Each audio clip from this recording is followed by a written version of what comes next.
Hello cousins, welcome back to my YouTube channel. My name is Big Mama Cooks and here I make mom level recipes made easy and I air fry them too. Today I have a pollo guisado en salsa de tomate recipe. This one was highly solicited on my Instagram page. I have another pollo guisado video, but this one has salsa de tomate. Let's get right to it. All of the ingredients will be listed in the bottom bar, but I'm going to be working with 2 pounds of chicken drums and thighs that I already washed and cleaned. To this, I'm going to add 2 tablespoons of sofrito, 1 tablespoon of garlic paste, 1 tablespoon of oregano powder, 1 tablespoon of onion powder, 1 tablespoon of adobo, this one is optional, 1 tablespoon of soy sauce, half of a red onion that I diced up, and I'm going to mix everything really well together to incorporate all of these flavors.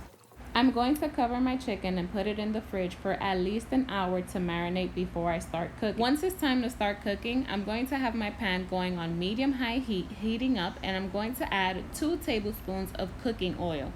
Then I'm going to add 1 tablespoon of sugar to caramelize the sugar to give us that awesome pollo guisado color that we all love. And once my sugar begins to brown, I'm going to add my chicken piece by piece into the pan, and I'm going to allow it to take its browning color for 10 minutes. So for 10 minutes, I'm just going to let it sit there, not going to move it, not going to budge. I'm just going to let it take its color.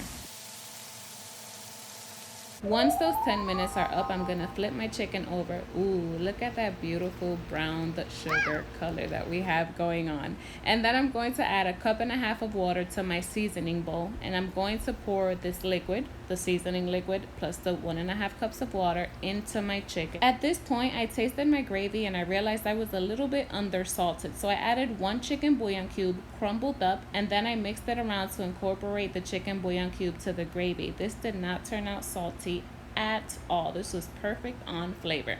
Then I added in my 2 tablespoons of tomato paste, and I'm going to mix this around.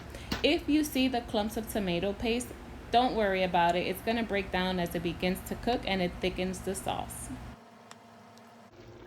Next, I'm going to add my bell peppers. I use cubanelle pepper and red bell pepper, but you can use whatever you have on hand. And I'm going to lower the flame to medium, and I'm going to cover my pan for 20 minutes. Just 20 minutes. At the end of those 20 minutes, when we return, cousin, I know I deserve a like for this video. Look at that pollo guisado en salsa. The color is beautiful. It is perfectly seasoned, and this pairs perfect with just some plain white rice. If you want to get fancy, a habichuela, maybe a moro, even a mangú. This is absolutely delicious. I hope you enjoyed this video, cousin. See you again next time.